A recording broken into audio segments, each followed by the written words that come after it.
Daily. Taste the Daily. எதிரான ஒரு மாச காமிக்கணும் அப்படின்ற காக்கா உட்கார பணம்பழம் விழுந்த மாதிரி அவர் இந்த ஊர்ல ஒரு மனிதர், எங்களை போல வாழ்கிறவர். அதற்கும் இதற்கும் சம்பந்தம் இல்லை. புரட்சி தலைவர் எம்ஜிஆர், புரட்சி தலைவர் அம்மா அவர்கள் இருவரும் வெற்றி பெற்ற இடம். அவர்களுக்கு இங்க அத்தனை இந்த மாவட்டத்திற்கு அத்தனை நன்மைகளை செய்திருக்க இடம். அடுத்த முதலமைச்சர் அவர் இருக்கின்ற மாண்புமிகு எடப்பாடி அவர்களும் அதே வெற்றியின் சின்னமாக எண்ணிருக்கிறார்கள்.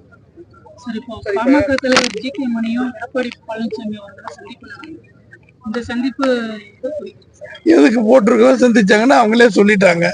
இது நம்ம ஒண்ணு வழக்கம் சொல்ல வேண்டியதில்லை. அதெல்லாம் இனிமேல் கூட்டணியும் மற்ற சமாச்சாரங்கள்ல மாண்புமிகு எடப்பாடி அவர்கள் தான் தெரிவிப்பார்கள்.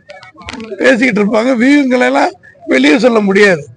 எல்லா அமைப்புகளும் அவர் அதிகாரங்கள் நிரந்தர பொதுச் செயலாளர், அடுத்த முதலமைச்சர் மாண்புமிகு எடப்பாடி அவர்கள் தான் எல்லாத்துக்கும் சொல்லுவார்கள்.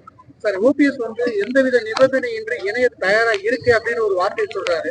இது எப்படி சார் பார்க்க? எல்லாவற்றுக்கும் பதிலாக மாண்புமிகு எடப்பாடி அவர்கள் தெளிவாக சொல்லிவிட்டார்கள்.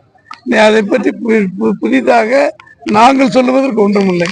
அனைத்து பதில்களும் எங்கள் கழகத்தின் பொதுச் செயலாளர் தெளிவாக அதை பற்றி சொல்லிவிட்டார்கள்.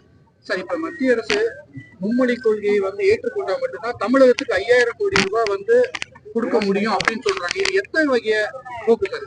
இதில் எல்லா தமிழ்நாட்டில் இருக்கிற அத்தனை கட்சிகளும் அத்தனை மக்கள் நினைக்கிற நிலைப்பாட்டை தான், 2 மொழி கொள்கை தான் எங்கள் கொள்கை. மும்மொழியை பற்றி எங்களுக்கு கவலை இல்லை. 3 மொழிகளை படிப்பவர்களை பற்றி எங்களுக்கு கவலை இல்லை. படிக்கட்டும், நாங்கள் ஆதரிக்கிறோம். ஆனால் திணிப்பதை விரும்பவில்லை. இதை காண்பித்து பார்கெயின் பண்ணி பணம் கொடுக்காமல் இருப்பதை மத்திய அரசு செய்வது தவறு என்று மாண்புமிகு எடப்பாடி அவர்கள் தெளிவாக சொல்லிவிட்டார்கள். சார், நேற்று பாத்தீங்கன்னா முன்னாள் தேனி எம்பி அந்த கூட்டத்தை காட்டி 10 மடங்கு கூட்டம் சேர்க்கணும் அப்படின்னு சொல்லி பொதுக்கூட்டத்தில் சொல்லியிருந்தார். முன்னாள் எம்பினா யாரு? ரவீந்திரநாத். தெரியலைங்க, அவங்க நிலைப்பாடு. அதை என்கிட்ட கேட்ட எந்த கூட்டத்துக்கு பார்த்து இனிமேல் கற்பனை அப்ப இப்பவே பயம் வந்துருச்சு அவங்களுக்கு. அதனால அது தெரியாது. அதை பத்தி நம்ம கேட்டாங்க. அவங்க அதுக்கு மேலேயே கூட்டுட்டு தஞ்சாவூர் கடல்ல போய் கூட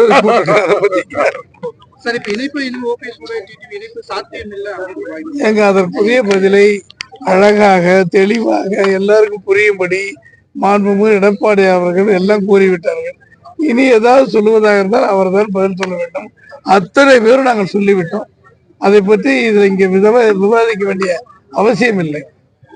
இளைய தலைமுறை அப்பா அப்படின்னு சொல்லி அழைக்கிறது நீட்சியா இருக்கு சொல்லி முதலமைச்சர் சொல்லியிருக்காங்க.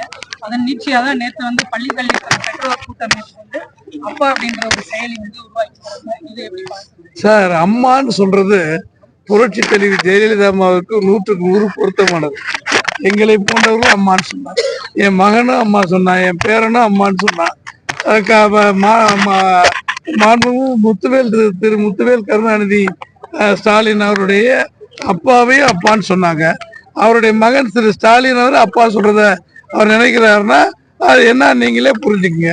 இது அம்மாங்கிறது பொதுவானது, அப்பாங்கிறது அவங்க அப்பாவுக்கு பொருத்தமானது.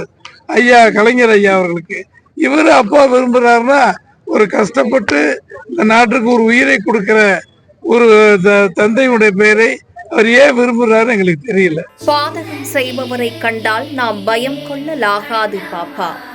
மோதி மிதித்து விடு பாப்பா, அவர் முகத்தில் உமிழ்ந்து விடு பாப்பா. அண்மை செய்திகளை உடனுக்குடன் தெரிந்து கொள்ள இணைந்திருங்கள் எம் நாடு தொலைக்காட்சியுடன்.